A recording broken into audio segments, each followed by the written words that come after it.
Example মানুষের জীবনে যে এত রকমের সাফারিং থাকে, এত রকম অ্যাংজাইটি, এত রকম টেনশন থাকে, শারীরিক মানসিক কত রকমের তার যুদ্ধ প্রত্যেক দিনের জীবনের, এই সব জিনিসগুলোর উৎস আসছে কোত্থেকে? তার সব কিছুর উৎস আসছে তার একটা আমি বোধ থেকে। এই যে সমস্ত কাজগুলোর পেছনে একটা কর্তৃত্ব বোধ থাকে, মানে আমি দেহ এই বোধটা থাকে। বোঝার চেষ্টা করো, আমি দেহ এই বোধ না থাকলে কর্তৃত্ব বোধ আসে না। কারণ তোমার কর্তৃত্বটা জুড়ে আছে কার সঙ্গে? তোমার দেহবোধের সঙ্গে।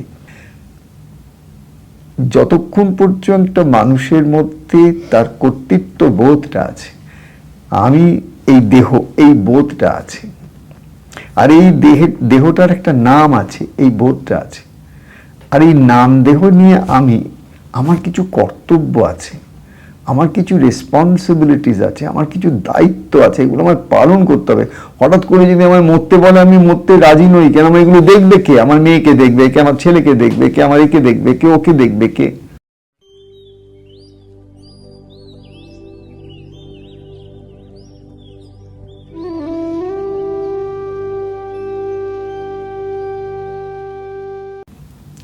শ্রী শ্রী রাম ঠাকুরকে জিজ্ঞাসা করেছিল যে ঠাকুর, জ্ঞান জিনিসটা কি? আমরা যে জ্ঞান বলি না, জ্ঞান অজ্ঞান, তো জ্ঞান জিনিসটা কি? শ্রী শ্রী রাম ঠাকুর উত্তর দিয়েছিলেন, অকর্তা জ্ঞানই জ্ঞান।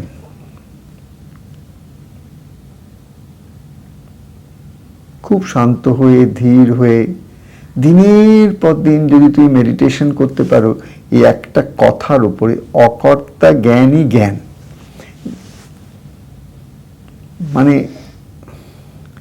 এই কথাটা তো উনি 4-5টা শব্দের সংযোজনে একটা কথা সৃষ্টি করে বলে চলে গেছেন, কিন্তু এই কথাটার মধ্যে সমস্ত জ্ঞান বিজ্ঞান আনন্দ সব এর মধ্যে কিন্তু লুকিয়ে আছে।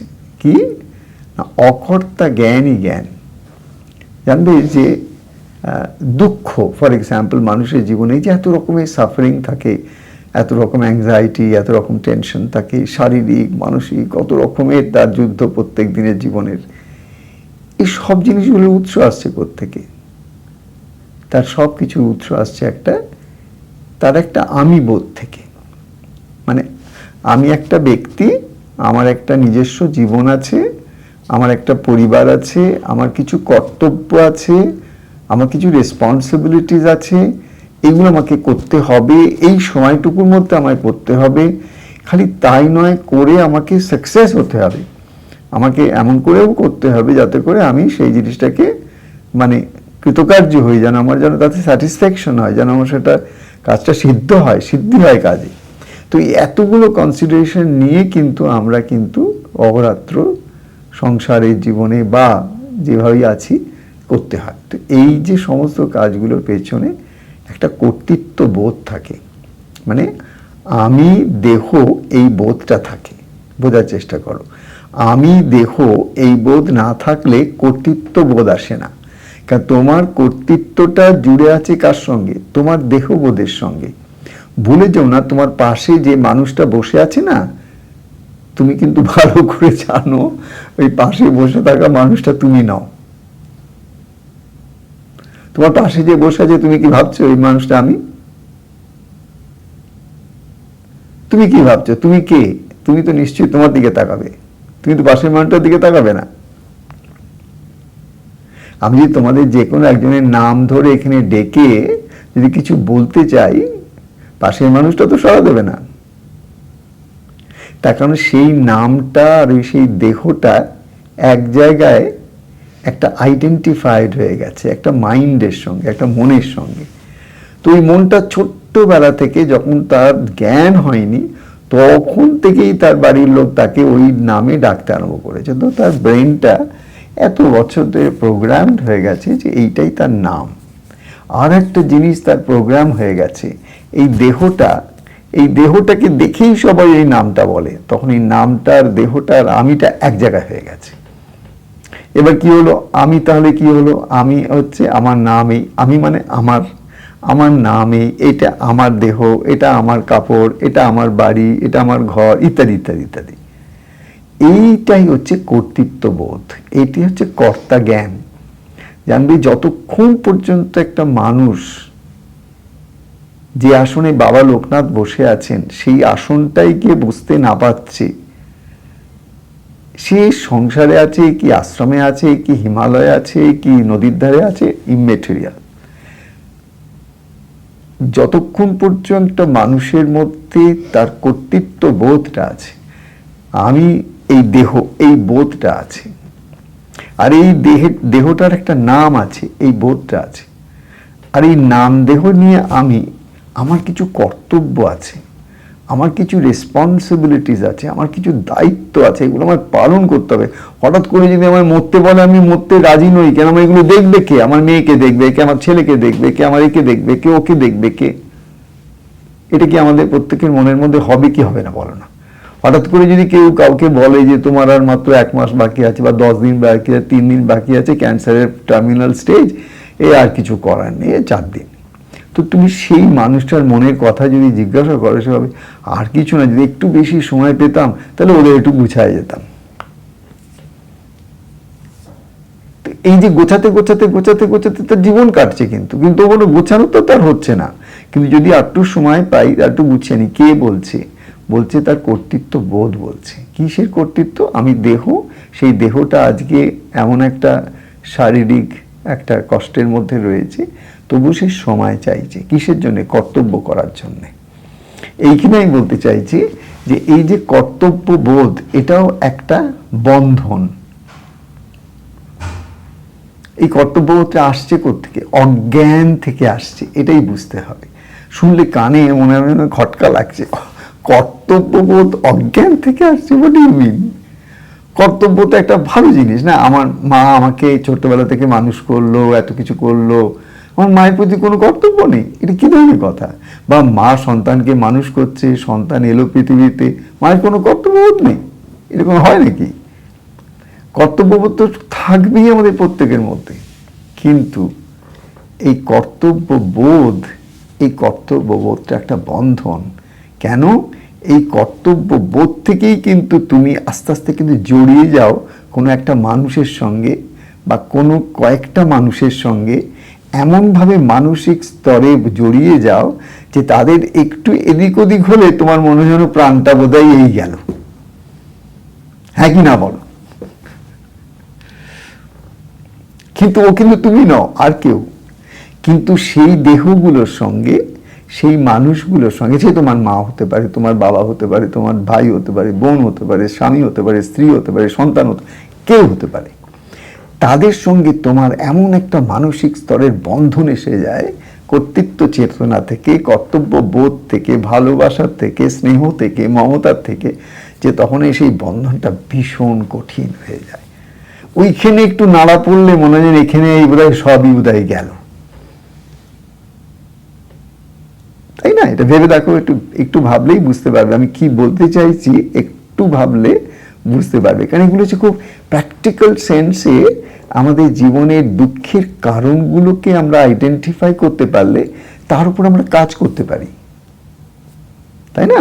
আমাদের তো দেখতে হবে, আচ্ছা যদি ইফ ইটস এ ফ্যাক্ট যে আমরা সবাই একটুখানি সুখে শান্তিতে থাকতে চাই, আমরা ঠাকুর দেবতার কাছে কেন এসেছি? তিনি আমাদের আশীর্বাদ করবেন, আমরা তার নাম করব। গুরুর কাছে কেন এসেছি? গুরুর কাছে এসেছি, তিনি আমাদের আশীর্বাদ করবেন, আমরা একটুখানি নাম টাম করবো। কিন্তু আখেরে কি? আখেরে হচ্ছে আমি যেন একটু সুখে শান্তিতে থাকতে পারি। এটাই কি আখেরের নয়? এটাই কি আমরা সবাই চাইছি না? এটাই তো চাইছি, আর কিছু না, একটুখানি সবাই মিলে একটু সুখে শান্তিতে সুস্থ থাকবো, ভালো থাকবো, আমার সন্তান আদি সবাই একটু সুখে শান্তিতে থাকবে, এইটুকুই দেখতে চাই। কিন্তু এই পুরো দেখার যে আকাঙ্ক্ষাটা কার? এই দেখার পুরো আকাঙ্ক্ষাটা হচ্ছে সেই মানুষটার যার দেহবোধ আছে, যার আমিত্ব জ্ঞান আছে, যার অহংকার আছে।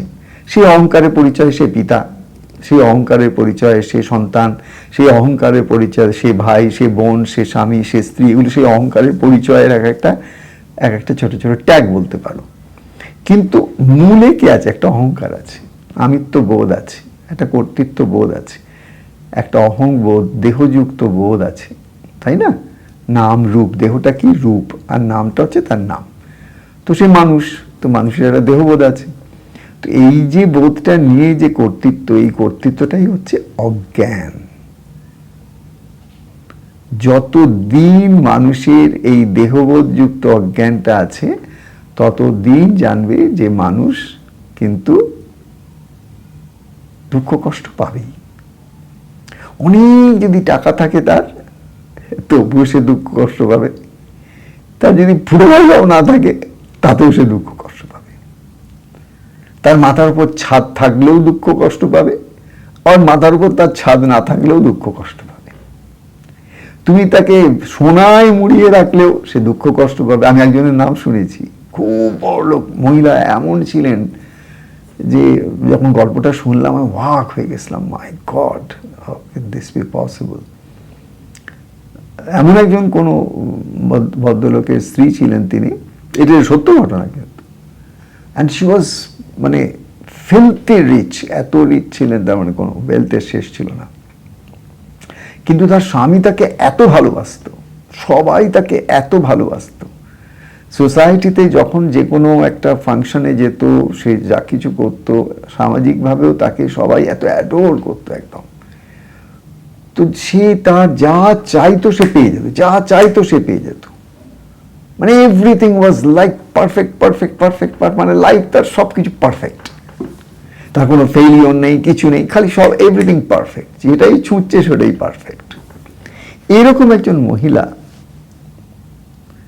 যে হয়তো প্যারিসে ব্রেকফাস্ট করছে, লন্ডনে এসে লাঞ্চ করছে, তারপরে হয়তো আমেরিকায় গিয়ে এসে হয়তো ডিনার করছে, এইরকম যে মহিলা, তার লাইফটা চিন্তা করে নাও, সে তার পরিণতিটা কি হবে জানো? অবাক, বিশ্বাসই করতে পারবে না। কিন্তু আমি এটা বিশ্বাস করছি, নিশ্চয়ই বিশ্বাস করছি, এই জন্য যে it's absolute possibility, and that is এই total perfection so called in the materialistic plane of life থাকা সত্ত্বেও কিন্তু ওই মহিলা আলটিমেটলি সুইসাইড করে মারা গেছিলেন।